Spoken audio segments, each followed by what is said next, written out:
Brasil, tudo bem com vocês? Espero que esteja tudo ótimo com vocês. Todo domingo eu trago para vocês um vídeo poesia. Eu escolho uma poesia, faço uma encenação, penso em toda uma estrutura narrativa para trazer para vocês. E eu pensei, por que não fazer um vídeo poesia, fazer uma leitura dramática e depois a gente conversar um pouco sobre esse texto, né? Para não ficar tudo tão solto, enfim. Eu não prometo que eu vá fazer isso sempre, né, gente? Porque eu acho que o canal, ele tá cada vez com mais demandas, cada vez eu recebo mais desejos e pedidos de vocês, eu não consigo dar conta de tudo. E para quem não sabe, eu vou iniciar um projeto aqui no canal em outubro de leitura conjunta da obra da Clarice Lispector em ordem cronológica.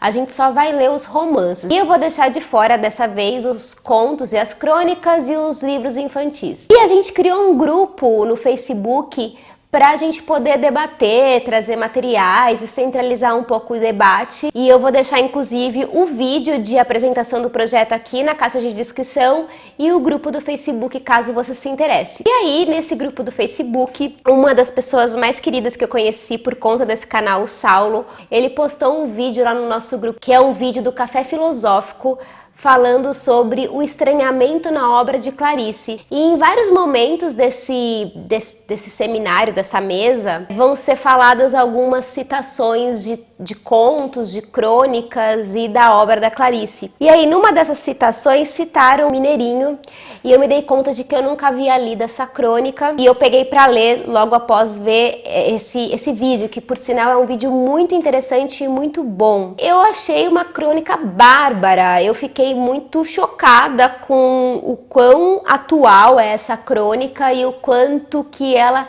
gera reflexão na gente, por isso que eu quero falar com vocês hoje. Essa crônica, ela é inspirada num fato real. Lá por volta de 1960, havia um rapaz chamado Mineirinho, que era um criminoso, cometia vários assaltos, ele enfrentava a polícia, já estava condenado, mas ninguém conseguia prender o cara. E aí aconteceu que esse cara foi pego pela polícia e a polícia deu 13 tiros no Mineirinho. E essa história, ela causa muita comoção na época, e a Clarice Lispector na época trabalhava para um jornal e o jornal encomendou uma crônica para ela. E aí ela acabou pegando essa notícia, que era uma notícia real, para escrever como inspiração. Para ela, o que motivou ela escrever essa crônica foi que ele levou 13 tiros quando na cabeça dela, quando ao olhar dela, apenas um bastava, porque com um tiro ele já estava morto, mas os policiais deram mais 12 tiros ainda por uma pura sede de matar. Ela começa indagando para a cozinheira dela, o que a cozinheira dela achava disso que tinha acontecido com o Mineirinho. E a cozinheira fala, olha, ele era um criminoso e agora a justiça foi feita, mas com certeza Deus perdoa tudo, ele já deve ter chegado no céu e já deve ter sido perdoado. E Clarice, ela começa a se colocar no lugar desse homem. Ela vai narrando como se fosse um espelho, como se ela fosse aquele Mineirinho. E como que ela, de alguma maneira, também era responsável pela morte dele.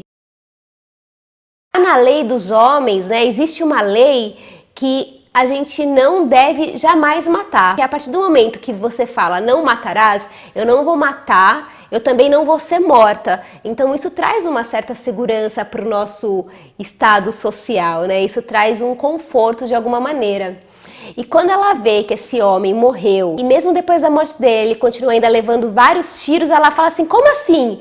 Se isso aconteceu com esse rapaz, isso pode acontecer comigo. E à medida que ela vai narrando os tiros que ele vai levando, a cada tiro que ele vai levando, ela vai narrando um estado que vai sendo causado nela.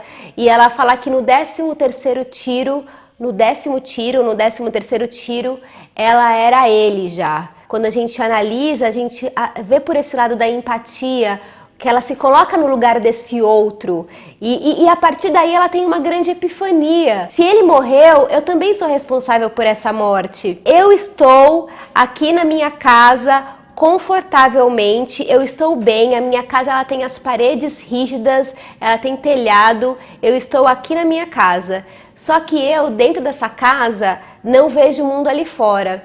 Basta eu olhar para esse mundo de fora que a minha casa pode desmoronar. Pra gente viver no mundo de uma maneira que a gente não sofra, que a gente não passe por alguns maus, a gente tem que ser um pouco sonso, que a gente tem que ser alheio ao que está acontecendo, porque só os sonsos é que vão ficar bem. Quando você deixa de ser sonso, a sua casa estremece, você começa a ver que está acontecendo alguma coisa ali fora, e aí você percebe que as coisas não são tão fáceis como a gente imagina que sejam.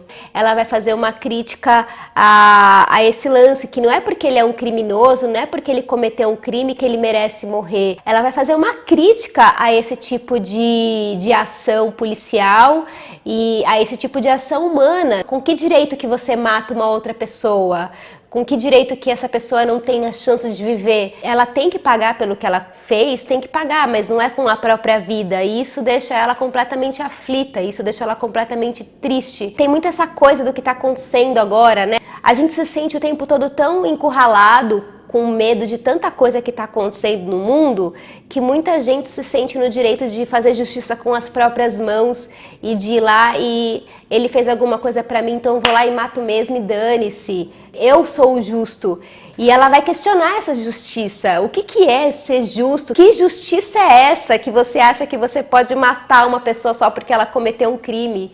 Quem é você para julgar? E ela vai falar da polícia, que o policial que matou lá ele com 10, 13 tiros, ele na verdade é uma pessoa que tem muito medo. E esse medo dele faz com que ele extravase e mate.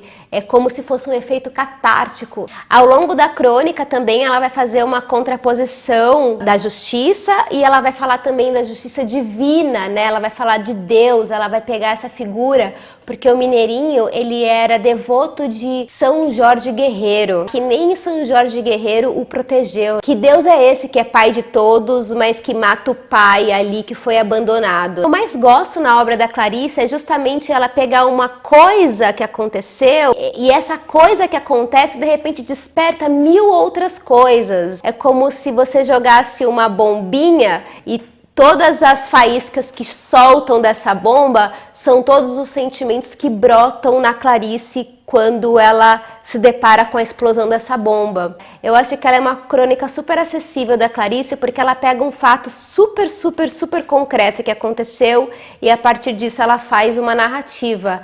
Diferente de alguns outros contos da Clarice, que ela vai para um lugar mais etéreo, mais psicológico, de coisas que são um pouco mais intocáveis e que aí a gente tem um pouco mais de dificuldades de entender. Mas eu acho que é aí que tá o grande lance da obra de Clarice, porque é absolutamente existencialista, tem um estranhamento sim, ela não vai contar uma história que tenha começo, meio e fim de maneira linear, lógica, é como se fosse um vômito de sensações, mas em algum momento você se conecta porque são sentimentos que estão na gente, que estão impregnados na gente. Muita gente me falou lá no grupo que tá com medo de começar a ler Clarice porque é muito difícil, porque é muito complexo, ai, será que vai dar certo, será que não vai?